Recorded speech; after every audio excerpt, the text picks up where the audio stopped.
Varvatos is the most powerful man in the world, but he hates it because people no longer see him as human.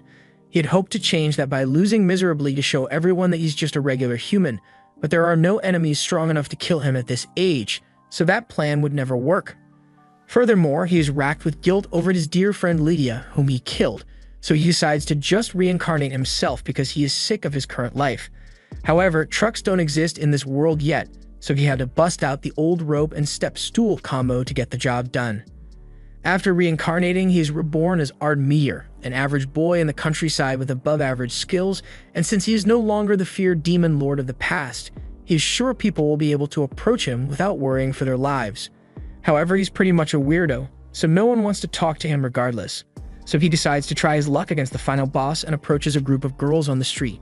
However, the threatening aura from those girls was too much for his anxiety to bear, so he ends up crouched over at an alleyway, and that just made him look like even more of a weirdo.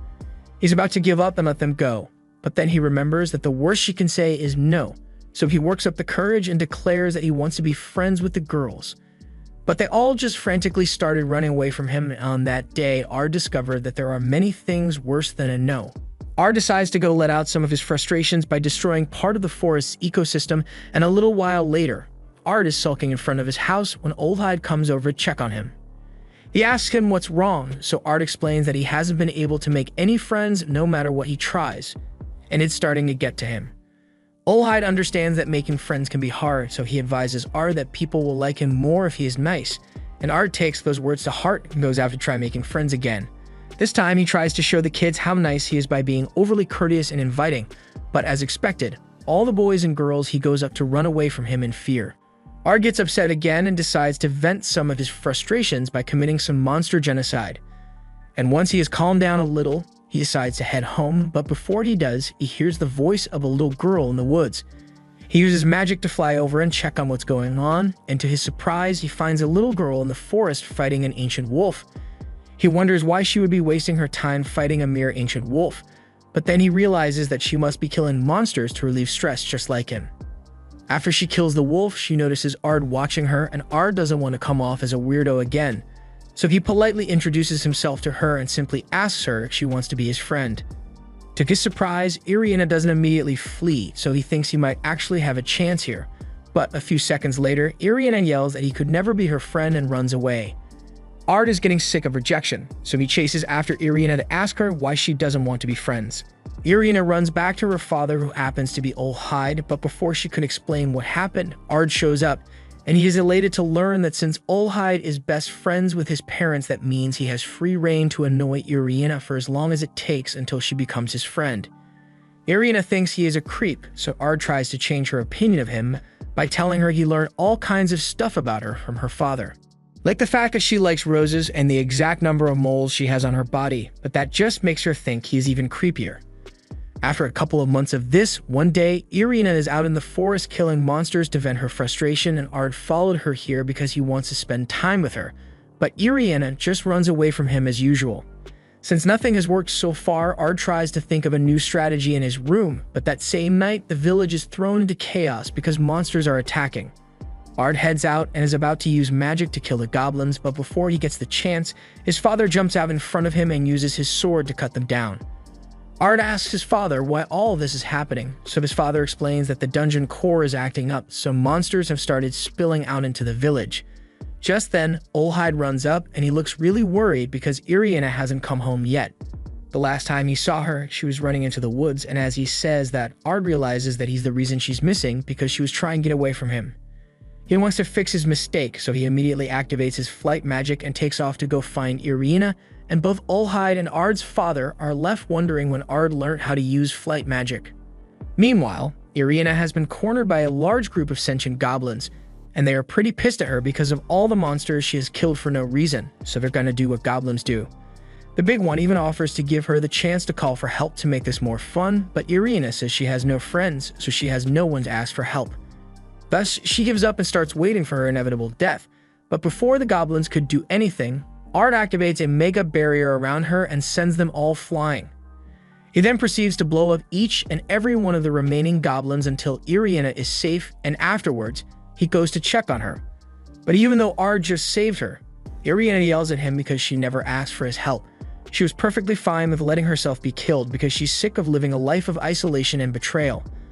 Ard can understand the way she feels since he has experienced a similar sense of isolation, but living in the past will never get you anywhere, which is why he wants to become friends with Irina. He swears that he will never betray or grow to hate her, so she finally agrees to become friends with him, and the two have been together ever since. That's how Ard achieved his perfect laid-back life with no overwhelming responsibilities and his best friend by his side. But then one day, Irina sneaks into Ard's bed in the morning and tells him she wants the two of them to go to the Magic Academy together, so Ard's going to have to do stuff now. Ard and Irina meet with the headmaster in the school and you can already tell that these two are special. He heard about the way Ard and Irina exterminated a horde of goblins in their youth, so he is already well aware of their physical capabilities, which is why he is giving them a special exemption from the practical exam. However, he will still require them to take the written exam like everyone else. Ard thanks the headmaster and says he has no problem with taking the test, and to make sure nothing gets in the way of his school experience, he swears to prepare for the exam with everything he's got. After the exams, all the students gather around in the courtyard to check their scores, and Irina finds her name at the top of the leaderboard with an outstanding score of 98. However, Ard's name is nowhere near hers. In fact, he can't find it anywhere on the board, so he starts to worry that he may have failed the test. Fortunately, Irina finds his name at the bottom of the leaderboard with a score of 0, and it's good that his name is on the board, but he doesn't understand how he managed to gain admission when his score is so low. The headmaster comes over to congratulate Ard and Irina on passing, but Ard still has no idea how he passed when his score is 0. He asks if there was some kind of mistake, but Go assures him that no mistakes were made. Ard just happened to fail every single question on the exam. But that doesn't mean his answers were wrong. In fact, the way he answered the questions was so far above anything they've seen before that their grading system couldn't account for it, which is why he got a 0. The headmaster then makes an announcement to all the students here, telling them that they've got a pair of prodigies in their midst. As a result, when Ard and Irina finally make it to class, all the guys and girls begin fawning over them, all except a couple of stuck-up noble brats at the back of class. One of these brats, Elraldo, and he's busy smacking a succubus girl for daring to do better than he did on the entrance exam. Ard refuses to let such behavior go on in his presence, so he yells for Elraldo to stop, but Elraldo tells him to stay out of this because it doesn't concern him. He tells Ard that this girl belongs to a family that serves his own family, therefore she is his servant, and he has the right to do whatever he wants with her. However, regardless of the noble politics involved, Ard says isn't going to just stand by and watch him mistreat the girl, so Elraldo becomes all smug and challenges Ard to a duel to decide the fate of the girl. Ard agrees to the duel without hesitation, but Irina warns him that he might have to be careful about facing Elraldo, because even though he's an absolute jerk, he is also incredibly skilled, so he's not going to go down easy. However, before any violence occurs, the students are interrupted by their teacher, Olivia, the former general of Demon Lord Varvatos. Ard sees her and immediately starts panicking because he wasn't expecting to meet her again in this time period. He knows it must have caused a lot of problems for her after he reincarnated himself, and she must be holding a grudge against him. So he tries to do everything he can to keep her from finding out that he is Varvatos. But from that look on her face, it's pretty clear that she's onto him. She recalls hearing something about a duel, so she says she's going to let them do it, mainly because she wants to see what Ard can do. Just like that, a duel has been set up, and everyone gathers outside to watch. A good chunk of the students think Elraldo is going to win the duel because of his impressive track record, but as he launches his first attack, Ard blocks it without so much as flinching. Elraldo praises Ard for being able to counter his mega flare, but Ard doesn't know what he is talking about because that last attack looked like a regular flare. Since his last attack failed, Elraldo decided to go all out and perform a Giga Flare attack, but Ard still isn't impressed because this just looks like a regular flare that's slightly bigger than normal. To call this a Giga Flare is an insult to the person who created it, and Ard won't stand for it. So he decides to show Elraldo what a real Giga Flare looks like. Ard begins casting his spell, and within seconds Mini Sun appears, and it's so hot and massive that everyone is in awe of Ard's power. Elraldo is so scared that he begins begging for mercy, so Ard decides to spare him and dissipates the Giga Flare. Surprisingly, Elraldo isn't even scorched after getting hit with that Giga Flare, and no one knows why, except Olivia, who saw the whole thing. While Ard was casting his Giga Flare, he simultaneously began casting a Mega Shield around Elraldo so he wouldn't get vaporized by the blast. Ard doesn't think it's that big of a deal, but Olivia informs him that simultaneous spellcasting is a lost art that no one in this era has been able to replicate. So for Ard to be doing it so casually, there has to be something he's hiding. The only thing going through Ard's head right now is it's over, she knows. It's only a matter of time before she figures out that he's the Bay Harbor Demon Lord. But for now, Olivia decides to let it go since she doesn't have any real proof yet. Now that the duel has been settled, Ard and Irina tell the girl that she doesn't have to listen to what Elraldo says from now on. The girl introduces herself as Ginny and thanks both of them for standing up for her. But since everyone in class still ostracizes her, Ard and Irina decide to team up with her for today's practical class. A little while later, class is set to go on as usual, so Olivia tells everyone that they will be required to find a wolf monster, kill it, and bring its fur back to pass. The three head into the dungeon together, but when they encounter their first wolf, Ginny gets scared, so Ard and Irina take care of it by themselves. It was easy enough to defeat the wolf, but Ard used a little too much power, so the wolf's fur was completely destroyed. Ginny is amazed by how powerful the two are, but she feels like absolute garbage since she's nowhere near as strong as them. Ard and Irina want to make her feel better, so Ard offers to give Ginny some special magic lessons to help her improve. A succubus like Ginny has a natural affinity for magic, but she has had to endure a lifetime of torment from Arwaldo, so the problem here is that she lacks self-confidence. To fix this, Ard decides to teach her a technique that is really easy to perform so she can regain some confidence. He created the script magic technique himself, and it basically creates a magic circle using the mana already present in the air, so all one needs to do is have the intended magic circle memorized. Ard teaches Ginny the magic circle to use, and once she gets the hang of it, she's able to take down a wolf on her own, and now that they've taken down a black wolf without turning it to ash, all they need to do is remove its fur, so nothing could possibly go wrong now. However, as they were walking towards the wolf, a trap opened beneath their feet, and they all fall to the bottom of a pit. Ard apologizes to the others since he wasn't paying attention and didn't notice the trap in time, but this looks like a classic dungeon hole, so they must have fallen all the way to the bottom floor of the dungeon. Specifically, they are currently in the middle of the boss room, and a few moments later, Irina and Ginny are completely terrified because they are faced with a minotaur. Ard, on the other hand, doesn't seem too bothered by it since it's only a little stronger than the wolves they fought earlier. In fact, he thinks this is the perfect opportunity to give Ginny some more combat lessons. For instance, as a magic user, it's a bad idea to let your opponent get close because it leaves you with no time to cast your spell, so you've got to create some distance like this and then hit them with rapid-fire blasts so they can't counterattack. After Ard's demonstration, the Minotaur is pretty much cooked, so he tells Ginny to land the finishing blow so they can get out of here. Ginny is hesitant to do it because she has always been told she is an incompetent mage, but Ard assured her that she has the power to do it, so all she needs is the confidence to let go of the past and try. Eventually, Ginny overcomes her insecurities and begins blasting the Minotaur over and over again until it is pretty much reduced to ash, and afterwards, they all head back to the surface to submit their materials. Olivia can't believe that their team managed to take down the dungeon boss with just 3 people, but the girls explain that Ard did all the heavy lifting, so they never could have done it without him. Ard tries to downplay his involvement and leave to avoid suspicion, but it's already too late because Olivia grabs him by the shoulder and says there's something she wants to talk to him about. She takes Ard to the headmaster's office, and the headmaster says he has something important to ask of him. So he tells Ard about the annual magic competition that's going to be held, and long story short, he needs Ard to win the tournament for their academy. If he wins, it'll get them a lot of extra funding, so he's really hoping that Ard will agree to compete. But Ard doesn't want to do it because he thinks it'll draw too much attention to himself.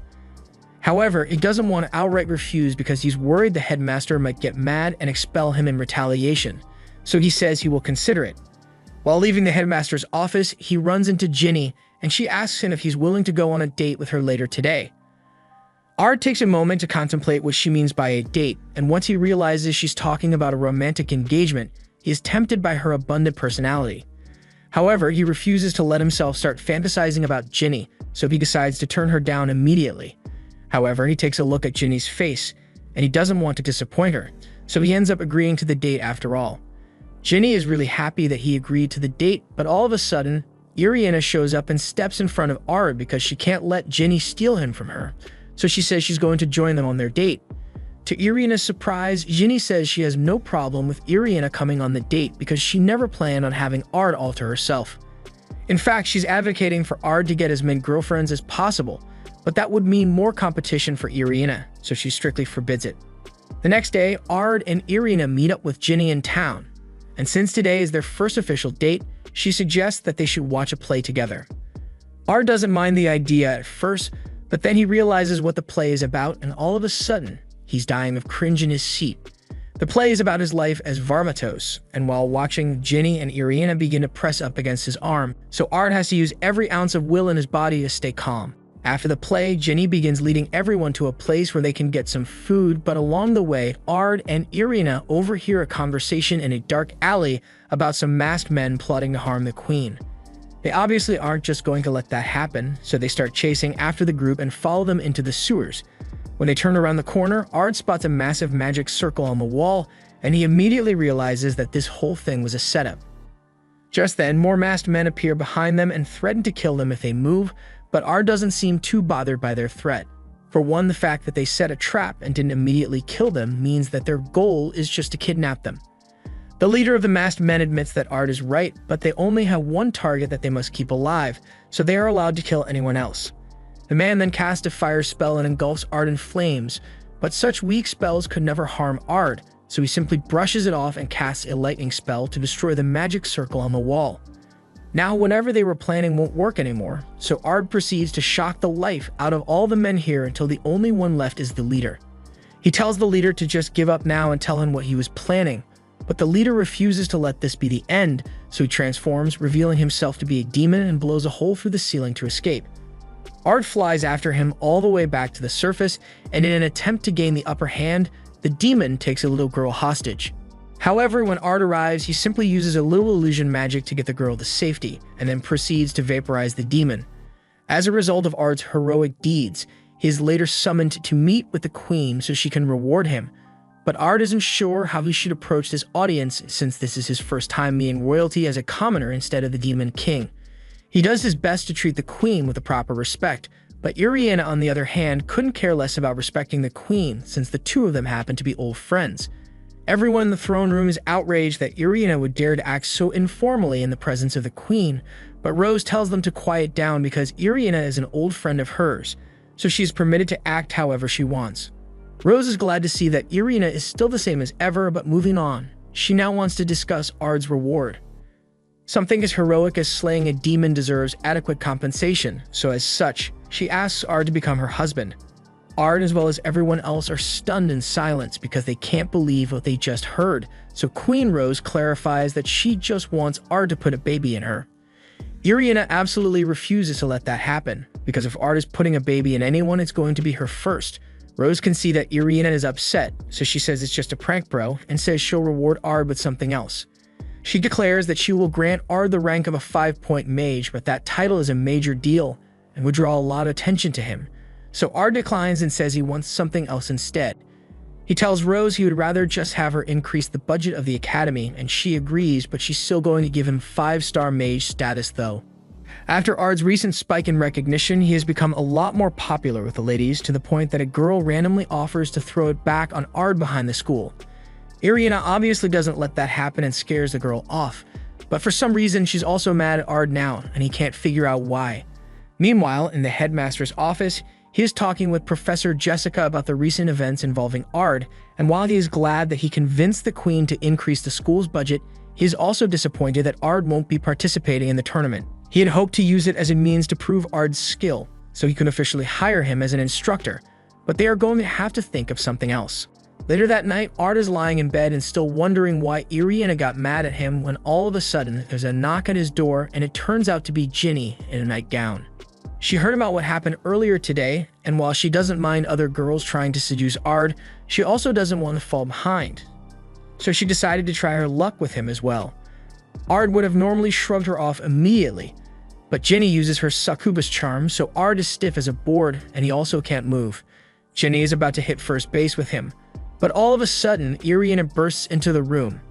She had come here to apologize for getting mad at Ard earlier, but now she's mad at him for a different reason. Ginny tells Irina to calm down, but Irina is mad at Ginny too because it's her fault that Ard is getting so much attention since she has been advocating for a harem for Ard, so she's starting to fall behind. Ginny tells her it's her own fault for not being more assertive, and from there, Irina challenges Ginny to a duel over Ard. Ginny is confident that she can win, so she even adds a condition and says the loser will have to run across the school naked. Both of them were fully committed to the terms of the duel, but Ard refuses to let them lose their dignity over such a trivial matter and demands that they both sit down and discuss this like reasonable adults. Both Irina and Ginny realize they were being a bit childish and apologize to each other. But just then, Professor Jessica busts into Ard's room and says she has the perfect solution to their dilemma. Since Ard won't let them have a duel, she suggests that they should enter the battle tournament and make it to the finals so they can have an official fight. This way, they will be able to settle their differences. Plus, if Ard trains both of them and they perform exceptionally, then it would prove that he has what it takes to be an instructor at the academy. Both Irina and Ginny end up agreeing to the idea, however. Ard doesn't want to have to become an instructor, so on the day of the tournament, he's slightly hoping they both lose. Unfortunately for Ard, both Irina and Ginny blow through the competition with ease, so they both end up making it to the finals and face off against each other. Ard's parents and Irina's father are all here as announcers for the fight, and they are excited to see what these two can do after learning from Ard. But before the match could begin, chaos erupts as several demons are spotted in the crowd and begin destroying everything. Just then, Professor Jessica shows up and says they need to subdue the demons, so she tells Ard and Olivia to go off by themselves while she takes both Irina and Ginny. Meanwhile, Irina and Ginny are doing their best to fight off the demons that are attacking them, but all of a sudden, a giant golem is summoned, and they'd have a lot of trouble dealing with something like this. Luckily, Irina's father steps in and saves them by destroying the golem with one of his wind spells, but while he's distracted, he gets stabbed through the back by Jessica. Irina and Ginny can't believe their professor would do something like this, but it is revealed that Jessica was never really their teacher. She has been a demon named Elzur the entire time, and this whole thing was an elaborate plot to capture Irina. So she grabs her and flies away. Olhide later wakes up in the school infirmary, so Ard asks him what happened to Irina, and he tells him that she was abducted by Dragon Lord Elzur. She is the same one who nearly destroyed the world thousands of years ago, so her strength is on par with that of the evil gods. However, Ard doesn't care how strong she is or why she chose to attack. All that matters to him is that she took Irina, so he's going to get her back. Olhide thinks it's too dangerous to go after Elzur, but since Ard is so insistent, he decides to let him handle it, and to help his rescue mission, he gives Ard full access to the royal treasury. Meanwhile, Irina wakes up bound in a magic barrier, and Elzur tells her that she's about to begin the ritual. Irina asks why Elzur is doing this, but it's pretty obvious since Elzur is after the evil god blood that runs in her veins. Irina is shocked that Elzur discovered her secret, and Elzur intends to use Irina's blood to summon the evil gods by feeding her to this monstrosity over here. Irina yells that Elzur won't get away with this since Ard will surely come to save her, but Elzur isn't too worried because even if Ard is strong, there's no way a mortal like him could ever defeat her. And even if he does show up to try and save her, Elzur asks if he will still consider Irina a friend after he finds out what she truly is. Irina can't argue with that since in all the time she has known Ard, she has always kept her origins secret, so she doesn't know how he will react if he finds out that she's a descendant of the evil gods. Elzur finds the look of despair on Irina's face to be hilarious, so she starts the ritual and is about to have the Orphan of Chaos eat Irina, but before it does, it gets incinerated by Ard. Irina is one of the people Ard cares for most in this world, so he won't let Elzur get away with this. Elzur mockingly tells him he isn't as close to Irina as he thinks because she never told him the truth about herself and how she's a descendant of the evil gods. But even if that's true, why would Ard care in the slightest? Her origins change nothing about who she is, because to Ard, she will always be his best friend. However, hearing Ard's genuine feelings makes Elzur sick, so she plans to wipe both him and Irina off the face of the earth. Elzur reveals her true dragon form and launches a blast at Ard and Irina, so in response, Ard puts up a barrier and starts a chant to summon his ultimate weapon. This is a sword he created with the remnants of Lydia's soul, and with it, Ard plans to slay Elzur once and for all. Elzur feels insulted that a mere mortal thinks he could defeat a great dragon like her, but Ard is no mere mortal. He reveals his true form to Elzur and tells her that he has analyzed every part of Elzur, her fighting style, her magic, and even her reasons for doing all this. He understands that Elzur was pushed into isolation by the current peaceful state of this world, and she grew to despise it, but she made the fatal error of targeting Ard's friend, and that is truly unforgivable. Elzard refuses to accept that she is outmatched, so she begins changing up her dragon's breath, and in response, Ard begins charging up his ultimate attacks. With the two spells clash, an incredible explosion occurs, but Ard remained perfectly safe while Elzard meets a gruesome end, and now that the fight is over, Ard goes back to the ground to check on Irina. He asks her if she still wants to be his friend after witnessing the frightening power that he possesses, but Irina would never fear Ard for his strength, so she tells him he doesn't need to worry about that. Ard is relieved to hear that, so he tells Irina to come with him, so they can go back home. Deep inside a dungeon, a girl named Sylphie has been working hard to train her body for war, and once she is satisfied with her strength, she decides to return to Lydia and the others. However, before that, she really needs to go take a bath since she hasn't had a shower in the past 3 years of her training. She heads outside, but to her utter shock, she finds an entirely different world and she doesn't understand how things could have changed so much when only 3 years have passed. She ducks into an alleyway to avoid all the oncoming traffic, and there she meets a strange masked man. The man seems to know who Sylphie is, so he commends her on her absolute dedication because not just anyone could spend 3,000 years doing nothing but training. Sylphie is taken aback and asks if she heard the man wrong because it sounded like he said she was gone for 3,000 years instead of 3. But there was no mistake with what he said. The dungeon she was training in had special time laws, so 3,000 years really have passed since she entered. Sylphie can't believe she really spent that long in the dungeon, so she starts asking the man if he knows what happened to Lydia and the others. He tells her that if she's looking for answers, then she would be better off asking Demon Lord Varvatos himself, and as luck would have it, he seems to have reincarnated into this generation under the name Ard Meteor and is currently studying at the Magic Academy. Meanwhile, Ard and the others are having a meeting with the headmaster because he has something to ask them. The school festival is coming up soon and he would like Ard and his friends to put on something like a play. He doesn't really care about the play, but he needs Ard to participate in something since the school received a threatening letter from someone named Al Ghul, and he would feel much more secure if they had Ard around to make sure everyone is safe. To get close to him, Sylphie enrolls as a student at the academy with the help of Olivia, since they are friends, and as soon as she spots Ard, she immediately starts calling him the Demon Lord and asking what happened to Lydia. Ard tries to deny being the Demon Lord, but Sylphie isn't going to be fooled since she has irrefutable proof that Ard is the Demon Lord. Ard has no idea how Sylphie managed to find out about his secret, but her scene here is drawing too much attention. And at this rate, Olivia and the others are going to figure out that he really is the Demon Lord, so he tries to convince her that she must have the wrong person here, but she isn't backing down. Just then, Irina gets up and starts yelling at Sylphie for talking to Ard in such a rude manner, and normally, Sylphie would have immediately resorted to violence and drop-kick Irina through the wall, but Irina looks a lot like Lydia, so Sylphie takes a liking to her. Although she still doesn't like Ard because he keeps lying to her, so she challenges him to a duel so she can force him to admit that he's the Demon Lord. Everyone gathers outside to watch as the duel unfolds, and Ard is trying his best not to overdo it so Olivia doesn't figure out his identity, so he attempts to put an end to the match quickly by taking advantage of one of Sylphie's bad habits.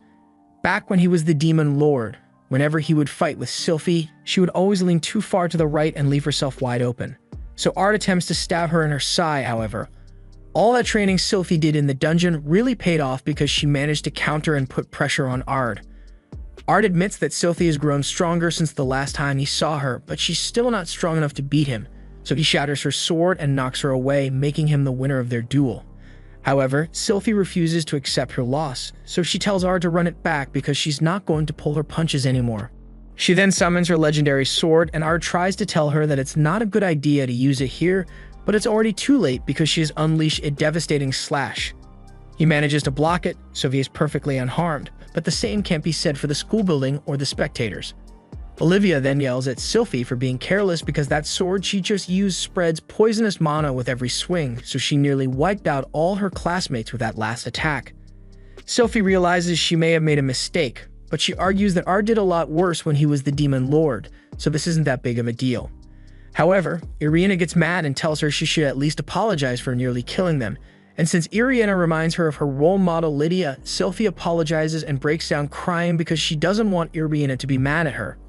Sylphie promises not to cause any more trouble, so class goes on as usual, and the agenda for today is the upcoming festival. Ard wants everyone to agree on a theme for their play, so he suggests they base it on one of the historic battles held by the Demon Lord. No one else has any better ideas, so it looks like the theme of their play has been decided, but there's still more to discuss since their class needs to set up an attraction for the festival. Ginny says she has an idea and suggests that the class put together a maid cafe. She even went to the liberty of creating some maid outfit designs ahead of time, and on paper the idea of a maid cafe sounds promising, but when Ard and the others see those designs they immediately reject it. Ginny's outfit designs are borderline age-restricted, so none of the girls are willing to wear something like that, but Ginny reminds them that they will probably get the chance to serve Ard in a hot outfit, so they are suddenly on board with the idea again. The day of the festival finally arrives, so Ard and Irina are taking their time walking around and checking out all the stands. Technically, they are on patrol in case Lars Al Ghul follows through on his threat, but that doesn't mean they can't have a little fun at the same time. Just then, they see a massive explosion on the other side of the festival, so they go to check it out and find Sylphie harassing a poor innocent man.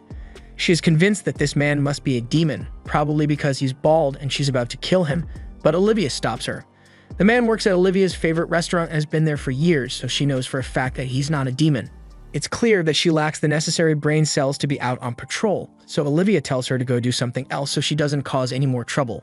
While Sylphie walks away, the three of them stand in the park and Irina takes a moment to talk about just how amazing this giant tree is. Rumors say that the great Sword King Leville sealed something very important beneath this tree, but even the royal family doesn't know what it is. Ard is curious, so he asks Olivia if she knows anything about it, and she definitely knows something, but she says she can't discuss it with them. However, there's something else she wants to talk about since there's going to be a sword battle event later today, and she already signed Ard up for it, so much to his dismay that he has no choice but to participate. A little while later, Ard heads over to his class attraction to see what they are up to, but he's a little concerned by the fact that Ginny named it the Erotic Maid Cafe. Just then, Sylphie comes smashing through the wall because she's chasing a guy who smacked her butt. Ard agrees that the guy needs to be punished, but squeezing Sylphie's cheeks doesn't warrant the death penalty, so he uses magic to temporarily hold the dude while he fixes up the wall. Afterwards, he plans on leaving, but the girls plead with him to stay because they only agreed to the maid cafe so they could serve him. Ard still sees no reason why he should do it, but then he sees Ginny, and he suddenly has two reasons, very big reasons. He takes a seat at a table, and having all these girls fawn over him at the same time is starting to get to him, but all of a sudden, Irina arrives and she can't believe Ginny would do this without calling her first. She wants to be a part of Ard's service, but Ginny doesn't think she has the assets necessary to do a good job. However, Irina still insists on being the one to serve Ard, so a huge argument begins. Just then, an announcement is made about the battle tournament beginning soon, so Irina and Ginny decide to settle their differences by entering since their last battle got interrupted. The battle tournament finals come around and Ard is up against Olivia. Olivia is excited to finally get a chance to test Ard herself, so she's not going to hold back, and Ard is seriously scared for his life, so he instinctively uses barrier magic to counter and ends up flinging Olivia out of the ring. Normally, this would count as a victory for Ard, but this is a sword contest, so Ard gets disqualified for using magic. And as for Olivia, she's halfway across the country by now, so she's not gonna make it back anytime soon. After that, the play is set to begin, and everyone is a bit nervous about going on stage. However, Ard is a lot more concerned about how embarrassing it is to be reenacting a glorified version of himself like this. Although it does make him feel nostalgic because he remembers this particular battle really well, even though it was thousands of years ago. On that day, Ard, Lydia, and Sylphie were leading their troops into battle against one of the evil gods, and they were planning to go with their usual strategy where Ard and Lydia would charge ahead while Sylphie stayed behind, but Sylphie really wanted to help this time, so she asked Lydia to let her come along. Unfortunately, Lydia told her to shut up and stop complaining because she didn't want Sylphie screwing up their battle. The final battle was set to happen the following morning, so that night, Sylphie went up to Ard and asked him if she was really useless to him and Lydia. Ard didn't want Sylphie to feel bad, so he explains that both he and Lydia appreciate all the hard work Sylphie put in, but the reason they told her to stay behind is because they didn't want her to get hurt. But if she really wants to help that badly, then he's giving her permission to do whatever she wants as long as she promises to keep herself safe. The next day, after an intense battle, both sides are notably exhausted. However, the evil god still has a trump card up his sleeve and plans to use his magic sword to wipe out all Ard's soldiers. But before he could strike, a magic circle suddenly appears beneath his feet and he explodes.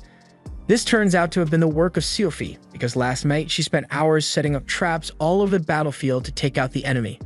Her plan seems to have worked flawlessly, but there's one major problem because she forgot where she put the rest of the landmines, so a bunch of Ard's soldiers got blown up as well.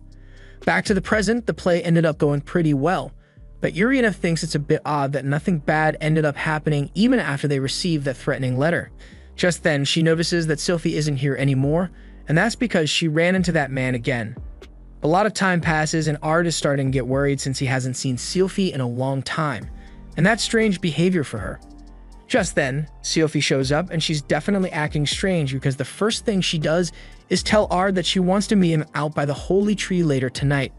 Later that night, Ginny and Irina are hiding in the bushes near the tree because they want to see why Sylphie called Ard out here so late at night. Ginny is convinced that Sylphie must have developed feelings for Ard, but in reality it's the opposite because she's here to kill him. In her hand, she holds the holy sword that once belonged to Lydia, as it has apparently been sealed within the holy tree, and she plans to use it to strike Ard down as revenge for what he did to Lydia. She begins slashing at Ard. He realizes she was serious about trying to kill him, so he tries to fly away, but Sylphie takes to the skies to chase after him. When Sylphie met with Al Ghul earlier, he filled her head with visions of Ard killing Lydia, and after seeing that, she swore to get her revenge by killing Ard. All this is exactly what Al Ghul wanted, as Sylphie strikes Ard in the back and he falls to the ground, but he's not dead yet as he gets back up with his true demon lord form. He can't allow this to go on any longer, so prepares himself to stab Sylphie through the chest to put a stop to her rampage, but at the last second, they both hear Lydia's voice telling them to stop. This snaps Sylphie out of her murderous rage, much to the disappointment of Al Ghul, so it looks like he will have to handle the rest himself. He knocks Sylphie to the ground and explains that he is working towards the revival of the evil gods as well, but as long as Ard was already around, he would never be able to get to Irina, which is why he had hoped to get rid of him by turning Sylphie against him. However, since that failed, he says he's just going to have to do it himself. But I have no idea how he thought he could accomplish that because Ard is several leagues above him in skill, and he doesn't care for Al Ghul the same way he does for Sylphie, so he wastes no time in wiping him off the face of the earth. Then, as Ard goes to pick up Lydia's sword, he hears her voice again, and this time an image of her soul appears before him. Lydia goes over to Sylphie and tells her not to hold a grudge against Ard because it was her own fault that she died. There's no point in seeking revenge, so Lydia just asks Sylphie to live a normal life from now on. Everything goes back to normal after that, and a couple of days later, the three are out on a class field trip having fun, but all of a sudden, the world freezes and they are transported to another dimension. There they find this otherworldly being who claims to be a true god, and he tells them he has a special request to ask. He summoned them because there is a being threatening to destroy the order of time, so he is sending Ard back in time to deal with it. The three of them then wake up in an open field, and judging by the fact that there are 2 moons in the sky, Ard is convinced that the god really did send them back in time. There were originally 2 moons in the sky, but a certain cataclysmic event caused the destruction of one, so it must mean they are back in ancient times during the rule of demon lord Varvatos. Just then, Ard hears a girl screaming, so he looks over the hill and spots a girl running for her life. She's being chased by a death stingray, and even if he might be interfering with the canon, Ard can't just stand by and watch her get eaten. He activates an annihilation spell to wipe the thing off the face of the earth, and he was about to leave before anyone realizes that he was responsible for it, but it's already too late. The Olivia of this time appears and she thanks him for saving her subordinate. She was quite impressed with the level of power he just displayed, so she asks Ard to join the Demon Lord's army. As of this moment, the only way for Ard and the others to return to their own time is to defeat the being that the god warned them about, and doing that would be a lot easier if they could gain the support of Ard's past self. So Ard agrees to join the army, but only under 2 conditions. First, he wants to have Irina and Ginny in the army, and Olivia is fine with that, but she doesn't think it's a good idea since they probably die the second a threat shows up. Ard is well aware of that, but he assures her that he will personally take care of his friend's safety. As for his second condition, he wants to be stationed in Verda's research core. Olivia asks him if he's sure that's what he wants because Verda is a bit of a nutcase, but Ard wants to go to the research department because it'll be the least dangerous for Irina and Ginny. A little while later, they arrive at the research department and meet Verda, but Olivia wasn't lying when she said Verda was crazy because the first thing they see her do is blow up her own research lab for fun. A little while after that, Verda rebuilds her lab and greets her new recruits, but she's a bit curious as to why they chose to come here since no one ever willingly works with her. Ard decides to explain the whole time travel mess to her so she can understand the full picture, and Verda is ecstatic at the new discovery because it means she gets to investigate a higher dimensional being. Ard asks for help finding a way back to the future, and Verda agrees to look into it for him, but she's going to need his help with something else in return. Just then, Ard hears a familiar voice, so turns and finds that Lydia is here, and she's really mad at Verda because she's been ignoring her support requests. But Verda doesn't really have any troops to give Lydia, so she suggests that she can take Ard and his friends over here. Lydia has no idea who any of these people are, but she does recognize Double D Milkers when she sees them, so as a woman of culture, she immediately starts trying to seduce Ginny. However, Ard puts a stop to that real quick. Lydia can't believe a random nobody would dare to interrupt her while she was rizzing Ginny up, so she demands a fight, and Ard is all too happy to comply because he needs to knock some sense into her. He and Lydia head outside, and as the fight begins, Ard is easily able to parry all of Lydia's attacks, but Lydia fights dirty, so she picks up a fist full of sand and throws it in Ard's face before punching him straight into a wall. That punch definitely hurt, but Ard is just getting warmed up, so he charges forward and lands a clean blow in Lydia's face. After fighting for a while, the two of them knock each other out, and Lydia now respects Ard quite a bit for being able to take her down. She usually isn't the kind of person to ask for a favor, but she tells Ard she could really use his help out on the battlefield, so she hopes he will agree to join her on the next mission. Hearing Lydia speak so politely is a jarring experience for Ard, but regarding her request, he says he will do it, but only if Lydia helps him get an audience with Varvatos. Lydia agrees to Ard's terms, but Varvatos is a cautious man, so the best way for Ard to gain his trust is to accomplish something great in battle, and that's exactly what he plans to do. Ard and Lydia may have come to an understanding, but that still hasn't stopped Lydia from assaulting Ginny in the bath. Meanwhile, Ard is in his room feeling guilty about what he did to Lydia back when he was Varvatos. He killed her with his own 2 hands, so he doesn't have the right to call himself her friend. But then he hears Ginny scream for help because Lydia is trying to grope her melons, so he feels a little less guilty about what he did. A few hours later, everyone has been stationed out on the battlefield, and as part of Verda's team, Ard and the others have been put in the rear guard to help the support team. Ginny and Irina are nervous about being on a real battlefield, but Ard assures them that they'll be fine. Since they are in the rear guard, they probably won't have to fight any enemies, and even if the enemy forces do somehow manage to break through, Ard can handle any threats. Meanwhile, on the front lines, Lydia leads the army's main force to attack the demon castle, but she soon realizes that something is off about this whole thing. The demon army general that's supposed to be stationed here hasn't come out to fight despite all the chaos they are causing, so she's worried he may be plotting something. Just then, she receives a report that the General Bolden has launched an attack on the rear guard. Bolden was taking down all the soldiers in his path easily, and he could have easily wiped out the entire rear guard, but then he ran into Ard, and Ard effortlessly scorched him to death with a magic blast. This works out great for Ard since an achievement of this level is enough to grant him an audience with Varvatos. So after the battle here since finished, Lydia takes him and the others to the capital city so they can meet Varvatos. But before they can even make it to the throne room door, they get a fireball shot at them. The one behind this was one of Varvatos' generals, Alvardo, and Ard was already expecting this because he remembers that Alvardo is a bit of a jackwagon when it comes to welcoming guests.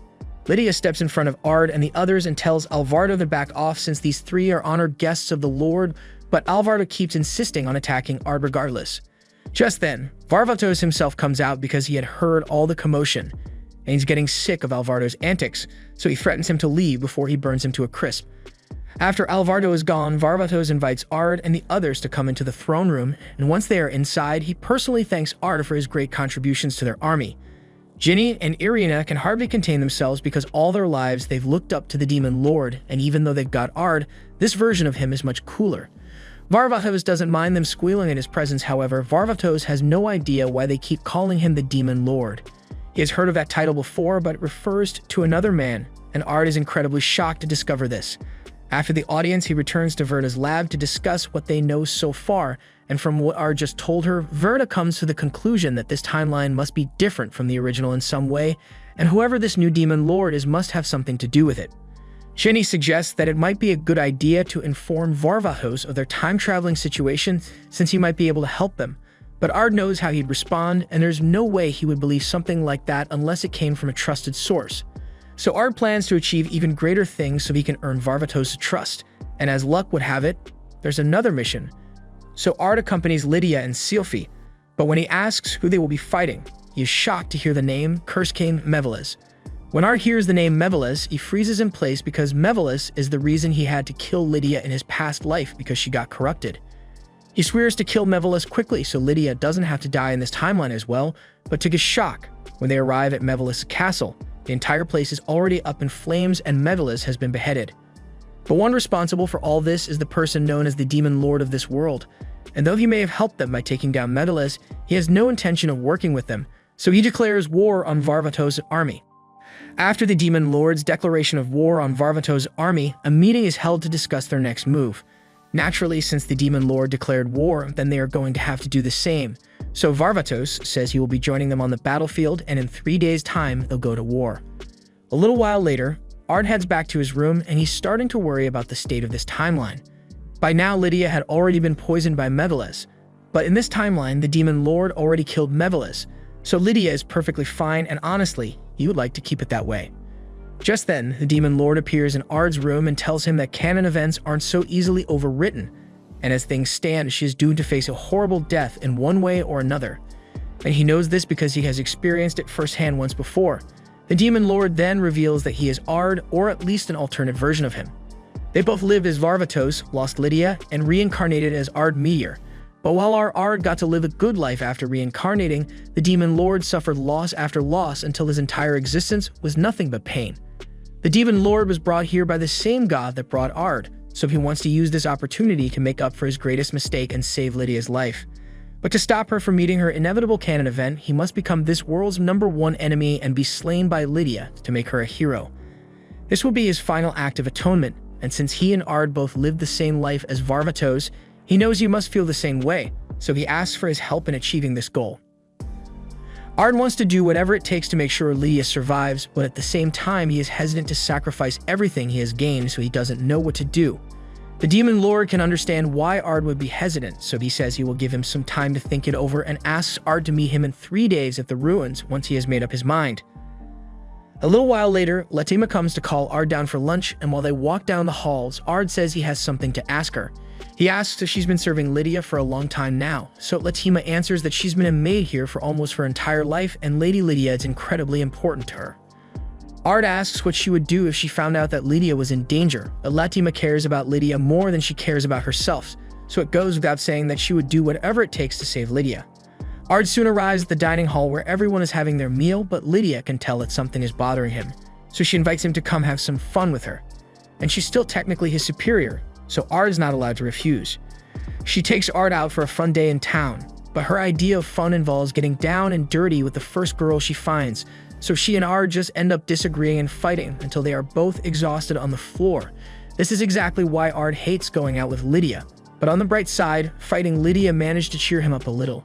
She asks him if he's ready to talk about what's bothering him now. So Ard tells her that someone important to him is destined to die, and he's not sure whether he should risk everything to save this person or not. Lydia understands what Ard is feeling, so she says she has something she wants to show him and takes Ard to the ruined city, where she committed her greatest sin.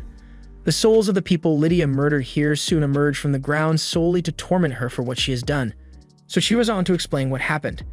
This used to be a peaceful demon city, and it had been neutral during the war, but it was a vital stronghold, so Lydia needed to capture it. The locals understandably didn't want to lose their village to the human army, so they tried to fight back, and in response, Lydia murdered every single villager here. Men, women, and children alike. She tried to justify herself by saying the people she killed were just demons, but she still regrets her actions to this day. That's why she has decided that she will bring peace to this world as one of its heroes, and once that's done, she will die a pitiful, miserable death. This is the choice she made to atone for her sins, so she doesn't want anyone to save her when the time comes for her to die. The day of the battle finally arrives, and everyone has begun to advance to defeat the Demon Lord's army. However, Ard is nowhere to be found, and Sylphie is pissed off about that he ditched them. Lydia tells her not to worry because she's sure Ard has a good reason for not being here, but just to be safe, she's going to go look for him. Meanwhile, Ard meets with the Demon Lord at the ruins, and in regards to his proposition, he has finally decided on his answer. It is true that he wants to save Lydia, but he doesn't think that's the right thing to do here since Lydia doesn't want to be saved. She wants to die to create a world full of peace and prosperity, so Ard has no right to take her wish away from her. The Demon Lord thinks it's unfortunate that Ard won't join him, but since that's the case, then they are going to have to fight until only one remains. The Demon Lord begins his attack by casting an incineration laser beneath Ard, and when he dodges it, he gets hit with a ton of similar circles in the air, but they are easy enough for Ard to dispel. Ard then counterattacks with a gravity field spell, but the Demon Lord is able to dispel the spell as well, so it looks like these two are at a stalemate, but the Demon Lord came prepared for such a situation. Back at the villa, Irina and Ginny were left behind because the battle was too dangerous for them. But all of a sudden, Latima comes up to them and says that Ard has a special mission for the two of them.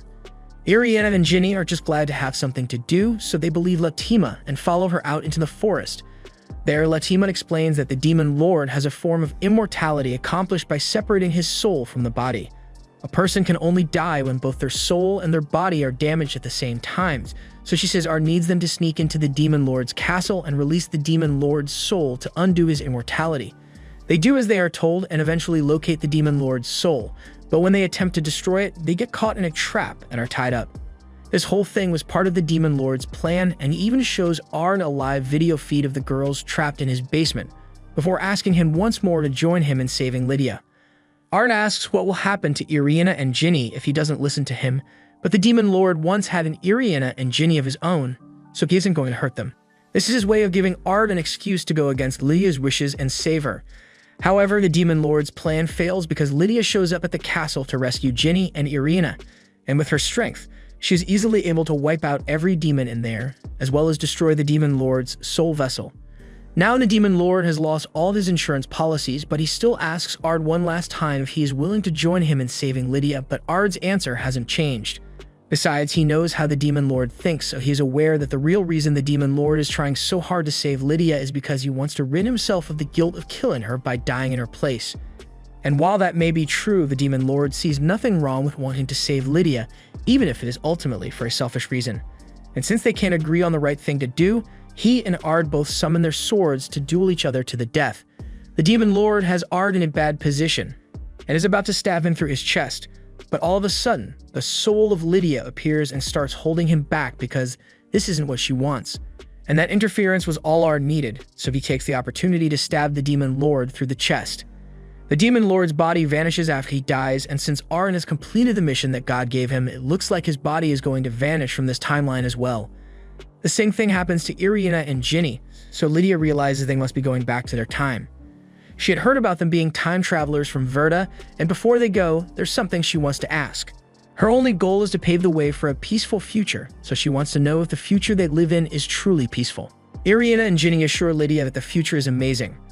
There are a few threats here and there, but overall it's a great time to be alive, and Lydia played a huge part in building that world, so they are grateful to her. Ard, Irina, and Ginny then disappear from this timeline and wake up back in their bus seats, almost as if they never left, but they vividly remember everything that happened during their trip to the past, and they are relieved to be back home. The end. Subscribe and hit the notification button to not miss the new videos.